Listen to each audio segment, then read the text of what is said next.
Bismillahirrahmanirrahim. Kita lanjutkan teman-teman. Nah, ini maaf ya kamera agak goyang. Bentar lagi. Oke. Nah, jadi video kedua kali ini kita akan bahas tentang kelanjutan daripada video pertama bab 2.1. Ini dia. Jadi kita bilang, Bang, kita buat penyederhanaan biar lebih mudah dimengerti. Jadi di sini kita kasih contoh soal. Kita bilang di sini tadi ada ruko 2 pintu, ini dia bagian depannya, tuh. Dan ke belakangnya ada 5. Kita bilang di sini untuk lebar depan itu 5 meter. Kemudian untuk jarak antar kolom ke belakang itu 4 meter.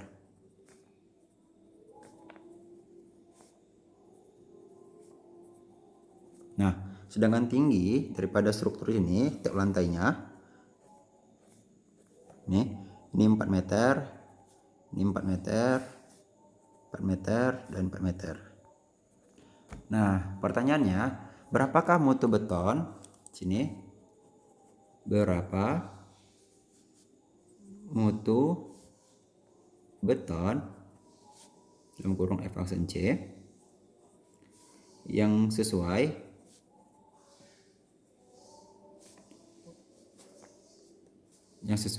untuk gedung tersebut, untuk gedung ini. Ini dia. Berapa mutu beton F aksen C yang sesuai untuk gedung ini. Nah, sekarang kita bahas nih teman-teman. Ya. Siap. Jadi bagian pertama, ini dia bagian pertama. Kita fokus dulu. Ini. Jadi berdasarkan aspek konstruksi, kita bilang tadi ruko. Ya, ini ruko. Karena dominan Indonesia itu banyak menggunakan ruko sebagai rumah dan toko. Ya, Bang, itu kesingkatannya.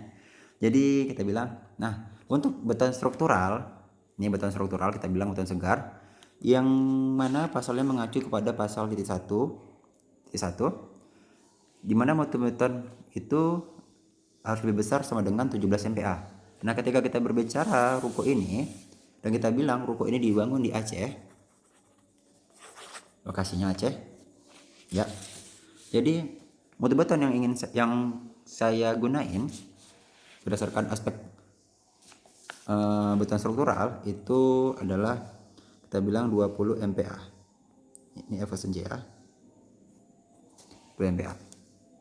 Nah, yang kedua, untuk aspek berdasarkan tahan kadar asam. Ini dia. Jadi untuk rukonya sendiri ini kita bangun di daerah dataran rendah. Ya, dataran rendah sekitar sini. Dataran rendah. Nah, dataran rendah itu tidak memiliki kadar asam. Tuh dia. Jadi tanahnya kita bilang tanahnya bagus lah. Tuh, jadi nggak ada kadar asamnya. Jadi di sini mutu betonnya ada 17 MPa sampai 35 MPa. Nah, kita gunain di sini kita boleh ambil 20 MPa juga. Tuh. Jadi nggak mesti kita pakai yang minimum gitu. Karena mutu minimum ini adalah mutu terbawah. Jadi kita boleh ambil yang tinggi. Tuh. Selanjutnya, berdasarkan aspek umur 28 hari. Itu dia, umur 28 hari itu ada dua. Pasal 5.1 dan 19.3.1, di mana mutu beton 17 MPa dan 21 MPa. Di sini kita pakai berdasarkan yang aspek 5.1 kita ambil 22 MPa, sedangkan yang punya 19 kita boleh ambil 25 MPa. Nah, itu dia. Jadi ini nggak mesti besar-besar kali itu. Cuma nanti ini kita bilang ini yang perlu diketahui, mutu beton yang kita tetapkan di sini bukanlah mutu beton akhir. Ingat ya, bukanlah mutu beton akhir. Kenapa? Karena di sini hanyalah sebagai data perencanaan. Jadi ini mutu beton yang sebagai data utama untuk perencanaan analisis struktur. Itu dia. Selanjutnya bagian keempat, berdasarkan aspek sistem rangka pemikul momen khusus, dengan jenis beton normal. Ini dia. Oke. Jadi mutu betonnya itu minimum adalah 21 MPa. Nah, di sini kita boleh juga ambil 25 MPa. Tuh. Dengan beton ringan kita tidak menggunakan. Jadi ini kita coret. strip. Tuh. Jadi berdasarkan 5 aspek di sini, berdasarkan 5 standarnya, itu pada umumnya adalah yang paling tinggi 25 MPa. Itu dia. Jadi kita menggunakan 5 aspek ini 25 MPa kita ambil. Tuh. Namun berdasarkan pendekatan yang sesuai dengan di sini, sesuai dengan kemudahan. Nah, ini dia. Berdasarkan lokasi geografis. Ini dia. Lokasi geografis itu merujuk kepada sistem rangka pemrograman khusus. Sistem rangka pemrograman khusus. Kenapa? Karena ruko yang kita bangun ada di Aceh. Itu dia. Sistem rangka pemrograman khusus, kalau kita ambil literaturnya, itu pada umumnya dan bukan pada umumnya, dia memang direncanakan untuk daerah yang rawan gempa, itu dengan KDSD. Dan Aceh pun hampir seluruh daerah semua KDSD. Maka pasal yang merujuk adalah pasal 2.1.1.4.2, di mana mutu beton kita yang kita gunain di sini kita pakailah 25 MPa juga. Nah, selanjutnya berdasarkan iklim. Kalau dataran rendah tuh, jadi dia hujan dan panasnya sedang. Jadi ini bisa masuk kepada pasal 4.3.2 ini, dimana mutu beton yang kita gunain di sini kita pakailah 20 MPa. Untuk 20 MPa. Selanjutnya yang ketiga, berdasarkan fungsi struktur. Ini dia. Berdasarkan fungsi struktur, karena di sini adalah ruko, tuh. Spesifikasi yang kita masukin tetap spesifikasi 21.1.4.2, di mana mutu beton yang kita gunain itu 25 MPa. Selanjutnya keempat, berdasarkan aspek tahan sulfat. Nah, tahan sulfat itu langsung aja bahwasannya di sini tahan sulfat seperti kadar asam yang tinggi itu tidak ada. Gitu. Ingat ya, mutu beton yang kita rencanain di sini adalah mutu beton untuk struktur rangka atasnya aja, tidak berbicara tentang fondasi. Itu dia. Jadi untuk mutu betonnya itu mengacu kepada pasal 4.3.2, di mana mutunya itu kita pakai 20 MPa.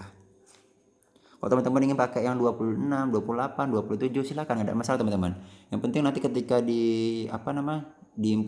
diinputkan dalam program dan dapatkan data output dan sekaligus kontrol. Kalau misalnya nggak memenuhi syarat, maka kita tingkatkan. Kalau misalnya dia sudah memenuhi syarat, berarti alhamdulillah. Itu dia teman-teman. Jadi nggak perlu ambil pusing, nggak perlu ragu-ragu. Coba ya terus. Kemudian tahan terhadap beban khusus. Nah, karena di sini ruko doang cuman tidak punya beban khusus kayak kren tadi, atau kita bilang nggak ada mesin berat di lantai 2, 3, 4 atau atap, maka di sini kita tiadakan. Kita coret. Selanjutnya geometriknya itu berdasarkan geometrik, dia strukturnya itu beraturan ya. Ini kalau kita lihat, sebenarnya ketidakberaturan ini ya, yang atas nama ketidakberaturan, dengan tidak beratur, itu bukanlah dilihat berdasarkan view, tapi juga berdasarkan analisis. Tuh, untuk tahap awal kita berbicara tentang view-nya aja. Jadi biar mudah, karena kita masih pemula, biar mudah kita berbicara tentang view. Nah, di sini semua beraturan teman-teman ya. Jadi untuk geometrik strukturnya di sini, aspek geometrik struktur kita masih mengacu kepada pasal 21.1.4.2, di mana mutu betonnya kita pakai 25 MPa. Tuh. Kalau misalnya teman-teman mau buat beda antara di sini, boleh, nggak ada masalah. Tuh. Yang ketujuh, tahan terhadap beban gempa. Nah, ini langsung aja nih otomatis nih. Pasal 21.1.4.2. Tuh, langsung terus. Kenapa? Karena dia memang sistem rangka pemikulaman khusus. Ini dia. Sistem rangka pemikulaman khusus untuk beton normal pasal 21.1.4.2, di mana mutu beton harus lebih besar sama dengan 21 MPa. Di sini kita pakai 25 MPa. Nah, itu dia teman-teman. Jadi setelah kesimpulan daripada penentuan mutu beton ini untuk ruko yang kita bangun di Aceh, ini dengan posisi ukuran sekian, 5 meter lebarnya, kemudian jarak ke belakangnya 4 meter dengan tinggi 4 meter. Itu jumlah lantai yang ditahan, ingat ya, jumlah lantai yang ditahan 1, 2, 3, 4, itu dia ada 4 lantai yang ditahan. Maka mutu beton yang kita pakai adalah 25 MPa. Nah, itu dia teman-teman. Jadi begitulah cara menentukan mutu beton berdasarkan SNI 2847 tahun 2013 dan sekaligus contohnya. Jika teman-teman ingin bertanya tentang materi terkait, silahkan tuliskan di komentar. Jika pertanyaannya bagus, insya Allah kita buat videonya. Itu aja, lebih dan kurang saya mohon maaf. Assalamualaikum warahmatullahi wabarakatuh. Terima kasih.